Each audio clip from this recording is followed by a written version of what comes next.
भारत की आबी दहशतगर्दी शिद्दत इख्तियार कर गई। भारत ने सिंतास मुआहदे और बैनुल अक़वामी क़वानीन की खिलाफ वर्जी करते हुए दरियाए चिनाब का पानी रोक दिया। बगलिहार डैम से पाकिस्तान की तरफ आने वाला पानी रोक दिया। पाकिस्तान में दरियाए चिनाब की सतह में नुमाया कमी।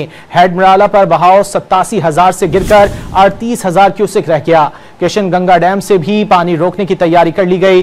भारतीय मीडिया के मुताबिक भारत अगले कदम के तौर पर किशन गंगा डैम में भी पानी रोकने जा रहा है, जिसके बाद दरिया जेहलम में पानी कम होने का खदशा है। भारत एक बार फिर आबी जारियत पर उतर आया। दरियाए चनाब पर वाक़े बलगेहार डैम के जरिए पाकिस्तान की तरफ आने वाला पानी रोक दिया। दरियाए चनाब पर सलाल डैम के तमाम दरवाजे बंद कर दिए, जिसके बायस दरियाए चनाब में पानी के बहाव में मुसलसल कमी आ रही है। महकमा अनहार के मुताबिक दरियाए चनाब में हेड मराला के मकाम पर पानी की आमद 87,000 क्यूसेक थी, जो आज सिर्फ 3,800 क्यूसेक रह गई। भारतीय मीडिया के मुताबिक भारत अगले कदम के तौर पर मकबूजा कश्मीर के किशन गंगा डैम में भी पानी रोकने जा रहा है, जिसके बाद दरियाए जेहलम में पानी कम होने का खदशा है। माहिरीन ने भारत की चाल पाकिस्तान को दबाव में लाने की एक और नाकाम कोशिश करार दे दी। वाज़ेह कर दिया कि पानी रोकने का भारत का ताज़ा इक़दाम बज़ाहिर एक आर्जी कदम है, क्योंकि भारत के पास पानी जखीरा करने के लिए कोई स्ट्रक्चर नहीं। भारतीय मीडिया भी वाज़ेह कर चुका कि भारत में मौजूद डैम मखसूस सतह से ज्यादा पानी जखीरा नहीं कर सकते। बलगेहार और किशन गंगा दोनों मंसूबे पाकिस्तान के शदीद एतराज़ात के बावजूद भारत ने कश्मीर में तामीर किए। पाकिस्तान माजी में इन डैम्स के डिजाइन को मुआहदे की खिलाफ वर्जी करार देते हुए